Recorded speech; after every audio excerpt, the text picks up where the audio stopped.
എന്നിട്ടാണ് സൃഷ്ടി ആരംഭിക്കുന്നത്. അപ്പൊ അറിവില്ലാതെ സൃഷ്ടി ചെയ്യാൻ പറ്റില്ല. അപ്പൊ അറിവുള്ളവർക്കാണ് സൃഷ്ടി ചെയ്യാൻ പറ്റുന്നത്. 5 കാര്യങ്ങളുടെ കടവുമായിട്ടാണ് നമ്മൾ ഇവിടെ ജന്മം ചെയ്യുന്നത്. നമുക്ക് അമ്മയും അച്ഛനും ഫ്രീ ആയിട്ടാണ് തന്നെ. അപ്പം ഉടല് മനുഷ്യൻ്റെതും ശിരസ് സിംഹത്തിൻ്റെയും, അതായത് അറിവ് കുറഞ്ഞ മനുഷ്യൻ.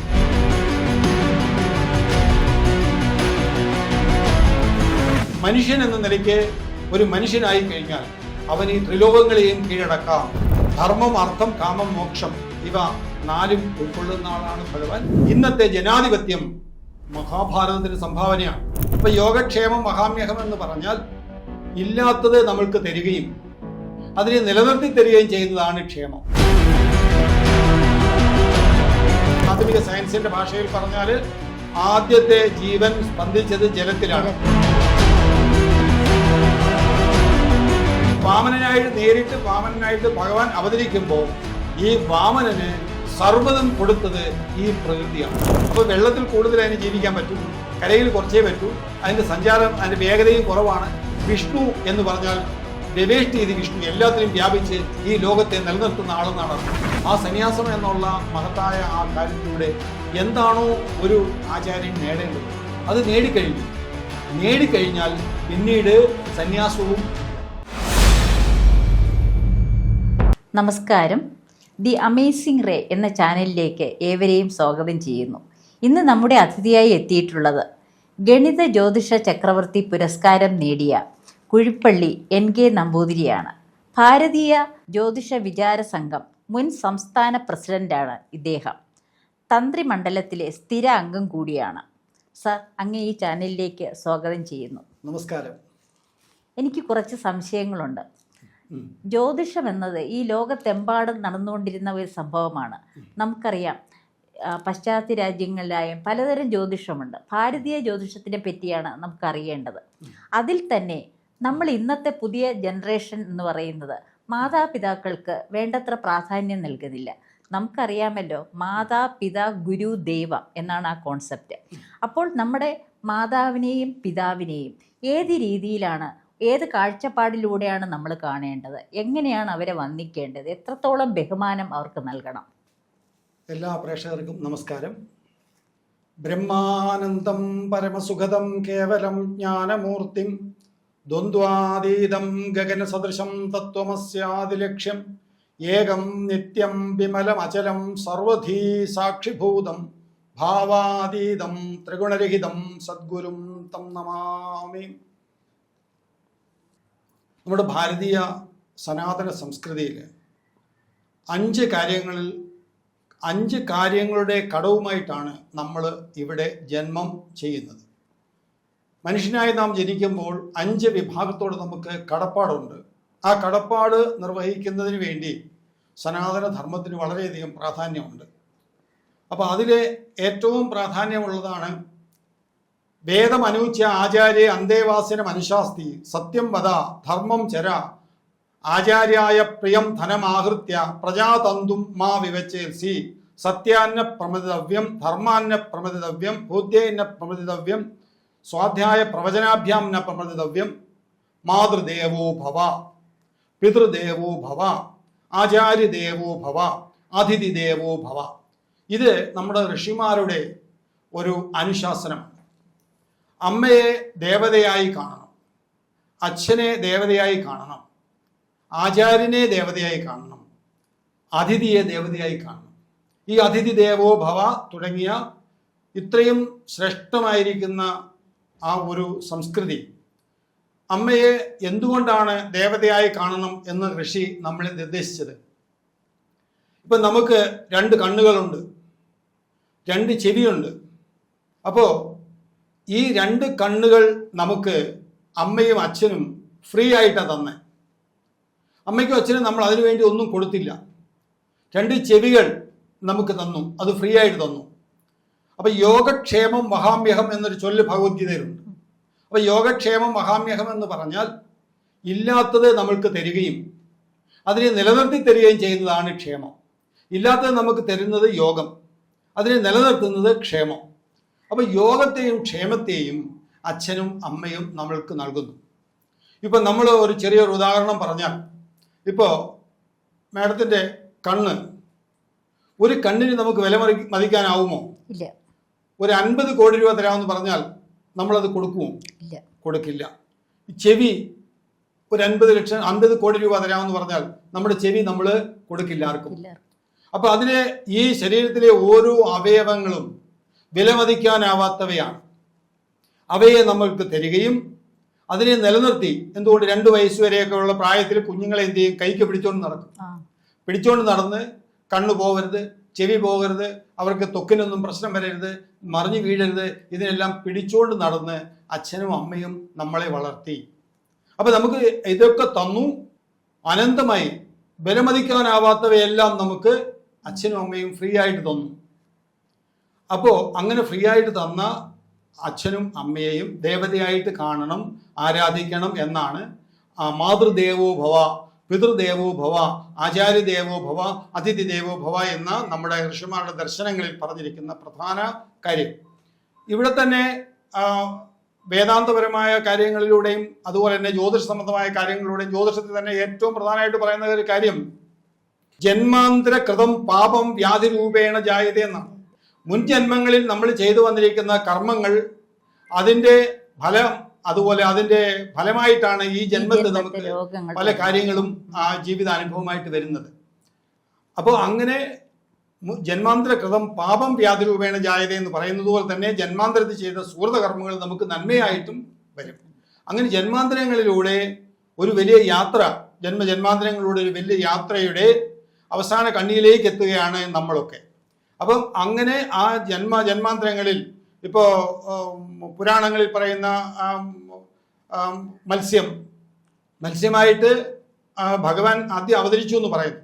അപ്പോൾ മത്സ്യമായിട്ട് അവതരിച്ചു എന്ന് പറയുമ്പോൾ അവിടെ എന്തിനാണ് ഭഗവാൻ അവതരിച്ചത്? ജ്ഞാനത്തെ വീണ്ടെടുക്കാനാണ്. വേദത്തെ വീണ്ടെടുക്കാൻ. വേദം എന്ന് പറഞ്ഞാൽ ജ്ഞാനമാണ്. അപ്പോൾ ആ വേദത്തെ വീണ്ടെടുക്കാനായിട്ടാണ് ആ ഭഗവാൻ അവതാരം കൊണ്ടത് ആദ്യമായിട്ട്. എന്ന് പറഞ്ഞാൽ എന്താണ്? ജീവനാണ് വിഷ്ണു ഭഗവാൻ. അതിജീവനം എന്നാണ് വിഷ്ണു ഭഗവാന്റേത്. ജീവനം എന്നാണ് വിഷ്ണു. സൃഷ്ടി ആരാണ്? ബ്രഹ്മദേവനാണ്. സംഹാരം കൈലാസനാഥനാണ്, ശിവനാണ്. അപ്പൊ ഇതിലെ അതിജീവനത്തിന്റെ ദേവതയാണ്, പരിണാമത്തിന്റെ അതിജീവനത്തിന്റെ ദേവതയാണ് ശരിക്കും വിഷ്ണു ഭഗവാൻ. അപ്പോൾ അങ്ങനെയുള്ള വിഷ്ണു ഭഗവാൻ ആദ്യമേ മത്സ്യമായി അവതരിച്ചു. ഇപ്പോൾ ആധുനിക സയൻസിന്റെ ഭാഷയിൽ പറഞ്ഞാൽ ആദ്യത്തെ ജീവൻ സ്പന്ദിച്ചത് ജലത്തിലാണ്. അതാണല്ലോ ഡാർവിന്റെ സിദ്ധാന്തമായിട്ട് ഏറ്റവും അടുത്ത് നിൽക്കുന്ന ഹിന്ദു തിയറികളാണല്ലോ. കാരണം നമ്മുടെ ഏറ്റവും ഏകകോശ ജീവിയിൽ നിന്നും ബഹുകോശ ജീവിയിലെത്തി, അത് കഴിഞ്ഞ് ജലത്തിൽ ജീവനുണ്ടായി, ജീവൻ അത് കഴിഞ്ഞിട്ട് കരയിലേക്ക് കയറി. അത് ആ ഓരോ രീതിയിലാണല്ലോ നമ്മുടെ ഓരോ അവതാരങ്ങളും വന്നിരിക്കുന്നത്. അതെ അതെ. ഇപ്പൊ ഈ ദശാവതാരവും അങ്ങനെയാണ്. മത്സ്യം കഴിഞ്ഞിട്ട് കൂർമ്മമായിട്ടാണ്. അപ്പൊ കൂർമ്മം ആ ജീവൻ എന്ന ആകത്തുക. ഇപ്പൊ മത്സ്യം എന്നുള്ളത് നമ്മുടെ ആദ്യത്തെ ജീവന്റെ തുടുപ്പ്. ആ തുടുപ്പിൽ എന്ത് വേണം? ഇനി സൃഷ്ടി നടക്കണമെങ്കിൽ ആ അറിവ് വേണം. ആ അറിവിന് വേണ്ടി എന്ത് ചെയ്തു? വേദത്തെ വീണ്ടെടുത്തു. ജീവൻ, ഈ ജീവന്റെ ആകത്തുകയാണ് വിഷ്ണു ഭഗവാൻ. അപ്പൊ ജീവൻ ആദ്യമായിട്ട് വേദത്തെ ആണ് വീണ്ടെടുക്കുന്നത്, എന്നിട്ടാണ് സൃഷ്ടി ആരംഭിക്കുന്നത്. അപ്പൊ അറിവില്ലാതെ സൃഷ്ടി ചെയ്യാൻ പറ്റില്ല. അപ്പൊ അറിവുള്ളവർക്കാണ് സൃഷ്ടി ചെയ്യാൻ പറ്റുന്നത്. അതുകൊണ്ട് ആണ് ആ തിയറി അവിടെ വന്നിരിക്കുന്നത്. പിന്നീട് ഈ സൃഷ്ടി ചെയ്യുന്നതും ഇതിനെ നിലനിർത്തുന്നതും ജീവന്റെ ആകത്തുകയായ വിഷ്ണു ഭഗവാനാണ് എന്ന് പറയുന്നതിനാണ് അടുത്തത് വരുമ്പോൾ ഈ കൂർമ്മം, അടുത്ത മത്സ്യം കൂർമ്മമാണ്. കൂർമ്മം എന്ത് ചെയ്യുന്നു? വെള്ളത്തിനടിയിൽ പോയിട്ട് അത്രയും പർവ്വതത്തെ പൊക്കി നിർത്തുകയാണ്. അപ്പൊ ഈ പ്രപഞ്ചത്തെ ഉയർത്തി നിർത്തിയിട്ട് അതിൽ ജീവിക്കുകയാണ്. തത്സൃഷ്ട്വാ തദേവാനുപ്രാവിശത് എന്ന് ഉപനിഷത്ത്. അപ്പോൾ അതിനെ സൃഷ്ടിച്ച് അതിനെ നിലനിർത്തി അതിൽ ജീവിക്കുകയാണ് ഈ ജീവന്റെ ആകത്തുകയായ വിഷ്ണു ഭഗവാൻ നമ്മളിൽ ഓരോരുത്തരിലും കൂടി. അങ്ങനെ ജീവിച്ച് അത് ആ മത്സ്യ കൂർമ്മം അതിനെ ഉയർത്തി നിർത്തി അതിൽ ജീവിച്ചു. അതും സയൻസുമായിട്ട് ബന്ധപ്പെട്ട് വരുന്നുണ്ട്. ആംഫിബിയൻസ്, കരയിലും ജലത്തിലും ജീവിക്കാൻ പറ്റുന്ന ജീവി. അതെ അതെ, കറക്റ്റ്. കരയിലും ജലത്തിലും ജീവിക്കാൻ പറ്റുന്ന ജീവി. അപ്പൊ വെള്ളത്തിൽ കൂടുതൽ അതിന് ജീവിക്കാൻ പറ്റും, കരയിൽ കുറച്ചേ പറ്റൂ. അതിന്റെ സഞ്ചാരം, അതിന്റെ വേഗതയും കുറവാണ്. അതുകൊണ്ട് ഒരു പർവ്വതത്തോളം ഒക്കെയുള്ള യാത്ര കൊണ്ട് അത് അങ്ങനെ അവസാനിച്ചു. എന്നാൽ അതേ സമയത്ത് അടുത്ത അവതാരം വരുമ്പോഴോ ഭൂമി ഏത്തേറ്റ മേൽപ്പൊങ്ങിച്ചതും ഭവാൻ എന്ന ഭൂമിയെ തന്നെ ഉയർത്തി നിർത്തി, ഭൂമിയെ ഇവിടെ സംരക്ഷിച്ചു നിർത്തി, ജീവൻ അനുകൂലമായ ഒരു സാഹചര്യം ഒരുക്കി എന്നാണ് അവിടെ ഭൂമിയെ തേറ്റമേൽ പൊങ്ങിച്ചതും ഭവാൻ എന്ന് വരാഹമൂർത്തിയായിട്ട് പറയുന്നത്. അപ്പൊ വരാഹത്തിന് എന്താണ്? ഭൂമിയിലെ ജീവിക്കാൻ പറ്റൂ, ഒരു പർവ്വതത്തോളം അല്ല, ഭൂമിയിൽ എവിടെയും അതിന് പോകാം. അടുത്ത ഇതിലേക്ക് അവതാരത്തിലേക്ക് നമ്മൾ എത്തുമ്പോൾ, അടുത്ത ഒരു ഇതിലേക്ക് വരുമ്പോൾ ആ വരാഹം കഴിഞ്ഞ് നരസിംഹം, വനങ്ങളിൽ ജീവിക്കുന്ന മൃഗജീവികളിൽ സിംഹം എന്നുള്ള രാജാവായി. ഇനി എന്താ വേണ്ടത്? അടുത്തത് മനുഷ്യനിലേക്കുള്ള പരിണാമം വേണം. അപ്പോൾ ഉടല് മനുഷ്യൻ്റെതും ശിരസ് സിംഹത്തിൻ്റെയും, അതായത് അറിവ് കുറഞ്ഞ മനുഷ്യൻ എന്ന ആദ്യത്തെ പോയിന്റ്. അത് കഴിഞ്ഞിട്ട് നേരിട്ട് മനുഷ്യനായിട്ട് തന്നെ അങ്ങ് അവതരിച്ചു. അതാരാണ്? വാമനൻ. അപ്പോൾ വാമനനായിട്ട് ഭഗവാൻ അവതരിക്കുമ്പോൾ ഈ വാമനന് സർവ്വതും കൊടുത്തത് ഈ പ്രകൃതിയാണ്, ഈ പ്രപഞ്ചമാണ്. അപ്പൊ ഈ പ്രപഞ്ചത്തിലുള്ള ശക്തി സ്വരൂപിണിയായ ആ ദേവിയിൽ നിന്നാണ് ഇത് മുഴുവനും വാമനൻ സ്വീകരിക്കുന്നത്. മെതിയടി ഒരാൾ കൊടുക്കുന്നു, കുട ഒരാൾ കൊടുക്കുന്നു, പിന്നെ വസ്ത്രം ഒരാൾ കൊടുക്കുന്നു. ഇങ്ങനെ ഓരോന്നെല്ലാം ഓരോരോ ദേവതകൾ കൊടുത്തിട്ടാണ് അദ്ദേഹത്തിനെ അങ്ങോട്ട് വിടുന്നത്. എന്നിട്ടോ ആദിമ മനുഷ്യൻ എത്ര പൊക്കമാണ്? 3 അടി പൊക്കം. ഈ വാമനെ എടുത്താൽ എല്ലാം 3 അടിയാണ്, ഉയരം 3 അടിയാണ്. 3 അടി കൊണ്ടാണ് മഹാബലിയെ ചവിട്ടിത്താക്കുന്നത്, 3 അടി വെച്ചിട്ടാണ്. അപ്പം എന്താണ് അതുകൊണ്ട് ഋഷി ഉദ്ദേശിച്ചത്? മനുഷ്യൻ എന്ന നിലയ്ക്ക് ഒരു മനുഷ്യനായി കഴിഞ്ഞാൽ അവൻ ഈ ത്രിലോകങ്ങളെയും കീഴടക്കാം, ഈ ലോകത്തെ മുഴുവനും കീഴടക്കാൻ കഴിവുള്ളവനാണ് മനുഷ്യൻ എന്നും കൂടി വാമന ചരിത്രത്തിലൂടെ വ്യാസഭഗവാൻ നമ്മളെ ഓർമ്മിപ്പിക്കുകയാണ് ചെയ്യുന്നത്. ആദ്യത്തെ മനുഷ്യൻ പൊക്കം 3 അടി പൊക്കമുള്ള ആളായിരുന്നു. ഈ വാമനന് 3 അടി പൊക്കമുള്ളതാണ്. അവതാരങ്ങളിൽ ആദ്യത്തെ മനുഷ്യൻ ആരാ? വാമനാണ്. അപ്പോൾ വാമനനെ അവിടെ കൊണ്ടുവന്നു. ഇതെല്ലാം ശാസ്ത്രീയമായ തിയറികളുമായിട്ട് ഏറ്റവും ഒത്തുപോകുന്നതാണ്. അതിൻ്റെ ബുദ്ധിപരമായ തലങ്ങൾ മുഴുവനും ഋഷിമാർ കവർ ചെയ്തിരിക്കുന്നു. ബുദ്ധിപരമായ തലങ്ങൾ മുഴുവൻ പ്രാക്ടിക്കലാക്കോട്ടെ, പ്രാക്ടിക്കലാക്കാൻ ബുദ്ധിപരമാവുമ്പോഴാണല്ലോ പ്രാക്ടിക്കലാവുന്നത്. നമ്മളൊരു കർമ്മം ചെയ്യണമെങ്കിൽ ആദ്യമേ മനസ്സിലാ കർമ്മം വരണം. ആ മനസ്സിലാ കർമ്മം വന്നിട്ടേ നമുക്കത് ചെയ്യാൻ പറ്റൂ. അപ്പോൾ ആദ്യമേ ബുദ്ധിതലത്തിലാണ് ഇത് തീരുമാനിക്കപ്പെടേണ്ടത്. അടുത്തത് എന്ത് വന്നു? വാമനൻ കഴിഞ്ഞാൽ സാംസ്കാരിക പരിണാമഘട്ടങ്ങളാണ്. പിന്നെ അവിടുത്തെ അടുത്ത അവതാരം സാംസ്കാരിക പരിണാമഘട്ടത്തിൽ ആധ്യാത്മികതയുടെ പ്രതീകമായ പരശുരാമൻ. അദ്ദേഹം ഭാവാവതാരമാണ്. അദ്ദേഹം ഈ തെറ്റ് ചെയ്യുന്ന ക്ഷത്രിയരെ ശിക്ഷിച്ച് നേരൊഴിച്ച് നടത്തി 22 പ്രാവശ്യം 21 പ്രാവശ്യം ചുറ്റി നടന്ന് അധർമ്മികളായ അധികാരികളെ നിയന്ത്രിച്ചു. പിന്നീട് ധാർമ്മിക ചക്രവർത്തിയായ ശ്രീരാമചന്ദ്ര പ്രഭു വന്നപ്പോൾ അദ്ദേഹത്തിനടുത്ത് ചെന്നു, എൻ്റെ പേരിൽ വൈഷ്ണവ എന്നൊരു വില്ലുണ്ടെന്ന് പറഞ്ഞു. എന്താണ് വൈഷ്ണവ എന്ന വില്ല്? വിഷ്ണു എന്ന് പറഞ്ഞാൽ വ്യവേഷ്ടി ചെയ്ത് വിഷ്ണു, എല്ലാത്തിനും വ്യാപിച്ച് ഈ ലോകത്തെ നിലനിർത്തുന്ന ആളെന്നാണ് അർത്ഥം. അപ്പോൾ വൈഷ്ണവമായ വില്ലാണുള്ളത്. എന്താണ്? ഈ ലോകത്തിൻ്റെയും ഇവിടുത്തെ ജനതയുടെയും മനുഷ്യരുടെയും ജീവജാലങ്ങളുടെയും മുഴുവനും സംരക്ഷണം ഏറ്റെടുക്കാൻ കരുത്തുള്ള ആളാണോ താങ്കൾ എന്ന് എനിക്കറിയണം. അതാണ് പരശുരാമന്റെ ചോദ്യം. ഒരു പരീക്ഷണം. അതിനുള്ള കഴിവുള്ള ആളാണോ ശ്രീരാമചന്ദ്ര പ്രഭു എന്ന് പരീക്ഷിക്കുകയാണ് പരശുരാമൻ. അത് കൊടുത്തു. ആ സാഹചര്യമൊക്കെ നമുക്ക് ഭയങ്കര അത്ഭുതമാണ്. ഒരു 4 ഒരു കൊട്ടാരത്തിൽ തന്നെ ശ്രീരാമനും ലക്ഷ്മണനും ഭരതനും ശത്രുഘ്നനും വിവാഹം കഴിച്ച് അവരെല്ലാവരുമായിട്ട് 2 കൊട്ടാരത്തിലെ എല്ലാ അംഗങ്ങളുമായിട്ട് വരുമ്പോഴാണ് പരശുരാമൻ മുമ്പിൽ ചെന്ന് ഇങ്ങനെ പറയുന്നത്, ഞാൻ ഒഴിഞ്ഞുണ്ടോ രാമനെ ത്രിഭുവനെ തിങ്കൽ മാനിനിയായ ഭവാൻ ക്ഷത്രിയൻ എന്നാകിലും നില്ലുന്നില്ല അരക്ഷണം എന്നോട് യുദ്ധം ചെയ്യാൻ വില്ലിങ്കൽ നിനക്കേറ്റം വല്ലഭമുണ്ടല്ലോ കേൾ എന്ന് പറയുക. അപ്പോൾ അങ്ങനെ ആ ശ്രീരാമൻ ആ വില്ലെടുത്ത്, വില്ലിങ്കി തന്നാലോ ഞാൻ ആകിലോ കുലച്ചിടാം എന്ന് പറഞ്ഞ് ഭഗവാൻ വില്ലെടുത്ത് കുലയ്ക്കുകയാണ്. അപ്പോൾ വില്ലെടുത്ത് കുലച്ചു കഴിഞ്ഞപ്പോൾ ഭഗവാൻ കുലച്ചു ആ വില്ലെടുത്ത്. ആ ശ്രീരാമചന്ദ്ര പ്രഭു കുലച്ചു കഴിഞ്ഞപ്പം ചോദിച്ചു, ഇതിൻ്റെ ലക്ഷ്യം കണ്ടായാലേ ഈ അമ്പ് നിൽക്കത്തുള്ളൂ, ലക്ഷ്യം കാട്ടിത്തരുമെന്ന് പറയുക. അപ്പോഴാണ് നമ്മൾ മനസ്സിലാക്കുന്നത് ഈ പരമ്പരയുടെ ഈ ആധ്യാത്മികമായി അദ്ദേഹം ചെയ്ത സർവ്വസുഹൃത കർമ്മങ്ങളും, താൻ ചെയ്ത സർവ്വ നല്ല കർമ്മങ്ങളും അല്ലയോ ഭഗവാൻ അവിടുത്തെ അസ്ത്രത്തിന് വിധേയമാക്കൂ എന്ന് പറയുകയാണ്. എന്നുവെച്ചാൽ അത് മുഴുവനും അവിടത്തേക്ക് സമർപ്പിക്കുകയാണ്. തൻ്റെ ആധ്യാത്മികതയുടെ സർവസ്വവും ശ്രേഷ്ഠനായ ഒരു അധികാരിയുടെ മുമ്പിൽ സമർപ്പിച്ച് ഈ ലോകത്തിൻ്റെ നന്മയ്ക്കായിട്ട് ജീവിതം മാറ്റുന്നു പരശുരാമൻ, ലോകത്തിൻ്റെ നന്മയ്ക്കായിട്ട്. അടുത്തത് ശ്രീരാമചന്ദ്ര പ്രഭു അവിടെ ഈ വില്ലു കുലച്ച് അത് എടുത്തു സ്വീകരിച്ചു. എന്നാൽ ആദ്യമേ സീതയെ വേട്ടപ്പോൾ അവിടെ ത്രയംബകം എന്ന വില്ലുണ്ടായിരുന്നു. ആ വില്ല് ഭഗവാൻ ഒടിച്ചു കളഞ്ഞു. അപ്പോൾ ആ വ്യത്യാസം മനസ്സിലായല്ലോ.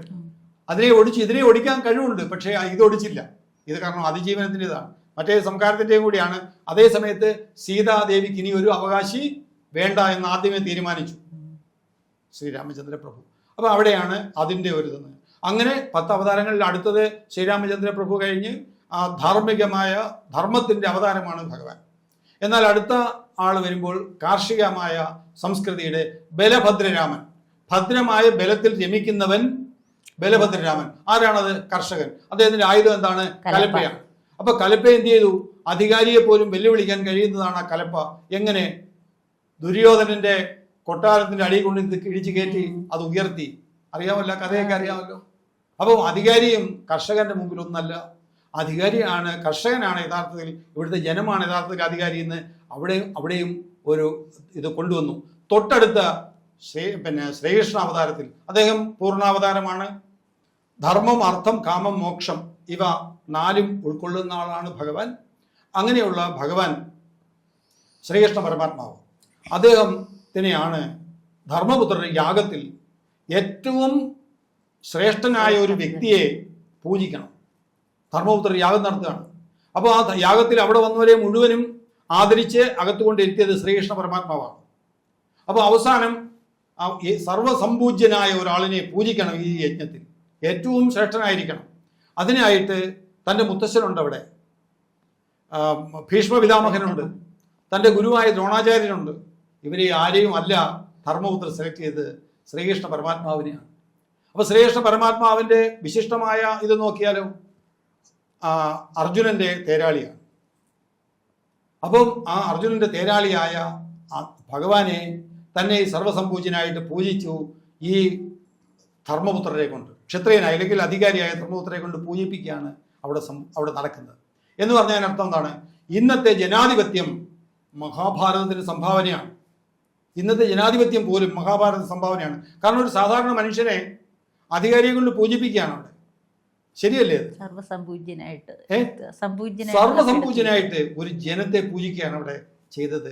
ഭഗവാൻ പൂർണ്ണാവതാരമാണ്. അപ്പോഴും സാധാരണ ആ വ്യക്തിത്വത്തെയാണ് അവിടെയും പൂർണ്ണാവതാരമായിട്ട് കാണിച്ച് പൂജിച്ചത്. ഒരു അധികാരിയായ രീതിയിലല്ല ഭഗവാൻ, ജയിലിലാണ് ജനിക്കുന്നത്. അപ്പോൾ അങ്ങനെയുള്ള ശ്രീകൃഷ്ണ പരമാത്മാവ് പിന്നീട് ഇനിയിപ്പോൾ അടുത്ത് നമ്മളെ സംരക്ഷിക്കാനായിട്ടുള്ള രീതിയിൽ ശ്രീകൃഷ്ണ പരമാത്മാവിൻ്റെ കഥകൾ ഒരുപാട് പറയാനുണ്ട്. അടുത്തത് കൽകി അവതാരം, നമ്മളെല്ലാം രക്ഷിക്കും, അദ്ദേഹം നമ്മളെ രക്ഷിക്കാനായിട്ട് അവിടുന്ന് അവതരിക്കും. അതിജീവനം അദ്ദേഹത്തിൻ്റെ ലക്ഷ്യമാണ്. അത് എപ്പോഴും അദ്ദേഹം കൃത്യമായിട്ട് നിർവഹിച്ചിരിക്കും വിഷ്ണു ഭഗവാൻ. അപ്പോൾ ഇങ്ങനെയുള്ള ഈ മാതൃദേവോഭവ, പിതൃദേവോഭവം, ആചാര്യദേവവും അതിഥിദേവവും ഇതിനെക്കുറിച്ചാണ് നമ്മൾ പറഞ്ഞത്. അപ്പോൾ ഇത് എല്ലാ ജീവജാലങ്ങളിലും ആ പരമസത്യം നിൽക്കുന്നു എന്നുള്ളത് പല പല ആചാര്യങ്ങളിലൂടെ നമ്മൾ കാട്ടിത്തരികയാണ് ഇവിടെ ഈ ഋഷിയും ഉദ്ദേശിച്ചത് അതാണ്. അപ്പം എല്ലാ ജീവജാലങ്ങളിലും ആ പരമമായ സത്യമുണ്ട്. യാതൊന്ന് കണ്ടതതു നാരായണ പ്രതിമ, യാതൊന്ന് കേട്ടതതു നാരായണ ശ്രുതികൾ, യാതൊന്ന് ചെയ്തതതു നാരായണാർച്ചനകൾ, യാതൊന്നതൊക്കെ ഹരിനാരായണായ നമഃ എന്നാണ്. അങ്ങനെ കാണുന്ന നമുക്ക് ഈ ലോകത്ത് ഒരിക്കലും സുഹൃതം സർവഭൂതാനാം എന്ന് ഭഗവത്ഗീത ഭഗവാൻ പറഞ്ഞിട്ടുണ്ട്. എല്ലാവരും നമ്മുടെ സുഹൃത്തുക്കളാണ്. ഈ ലോകമേ നമ്മുടെ സുഹൃത്താണ്. ആ നമ്മുടെ ലോകമേ തറവാടെന്നൊക്കെ പറയുന്നത് പോലെ ഈ ലോകമാണ് നമ്മളുടെ എല്ലാ ജീവജാലങ്ങളും, എല്ലാ മനുഷ്യരും നമ്മുടെ ഏറ്റവും അടുത്ത ബന്ധുക്കളെ പോലെ കാണണമെന്നാണ് നമ്മുടെ ഭാരതീയ സംസ്കൃതിയുടെ ദർശനം. അതുകൊണ്ട് മാതാവിനെ മുമ്പേ പറഞ്ഞതുപോലെ ശ്രേഷ്ഠമായി കണ്ട് ആരാധിക്കണം. അത് അമ്മയെ നമസ്കരിക്കുന്ന, ഇപ്പോൾ ശങ്കരാചാര്യ സ്വാമികൾ തന്നെ അമ്മയെ നമസ്കരിക്കുന്ന ഒരു മന്ത്രം എഴുതി, മാതൃപഞ്ചകം എഴുതി, ആസ്താം താവതിയം പ്രസൂതി സമയേ ദുർവാരശൂലവ്യഥ നൈരുച്യം തനുശോഷണം മലമയേ ശയ്യാച സാമ്പത്സരി നൈകസ്യാപി ദിനസ്യ ഗർഭഭരണക്ലേശസ്യ ക്ഷമോദാതും നിഷ്കൃതി ഉന്നതോപി തനയ തസ്യൈ ജനിന്യൈ നമ എന്ന് പറഞ്ഞ് അമ്മയെ നമസ്കരിക്കുകയാണ്. അദ്ദേഹം സന്യാസിയായിട്ട് പോയ ആളാണ് ശങ്കരാചാര്യ സ്വാമികൾ. 8ാമത്തെ വയസ്സിൽ സന്യസിച്ചു പോയ ആളാണ് അദ്ദേഹം. തിരിച്ചു വന്നു, ആ അമ്മയ്ക്ക് വേണ്ടി തിരിച്ചു വന്നു. അമ്മ മരിക്കാനായി കിടന്നപ്പോൾ അമ്മയെ കാണാനായിട്ട് തിരിച്ചു വന്നു. ആ സന്യാസം എന്നുള്ള മഹത്തായ ആ കാര്യത്തിലൂടെ എന്താണോ ഒരു ആചാര്യൻ നേടേണ്ടത് അത് നേടിക്കഴിഞ്ഞു. നേടിക്കഴിഞ്ഞാൽ പിന്നീട് സന്യാസവും ഇല്ല. അതാണ് ഭാരതീയ സംസ്കൃതി എന്ന് പറയുന്നത്. അപ്പം അത് ഹസ്താമലകത്തിലൊക്കെ ആചാര്യസ്വാമികളുടെ ഹസ്താമലകത്തിൽ പറയുന്നുണ്ട്. അത് ഞാൻ സന്യാസിയുമല്ല എന്ന് അവിടെ പറയുന്നു. എന്നുവെച്ചാൽ ഞാൻ നിജബോധരൂപനാണ്, സന്യാസിയുമല്ല ഞാൻ. സന്യാസി എന്നുള്ളതും അതിനപ്പുറമാണ്.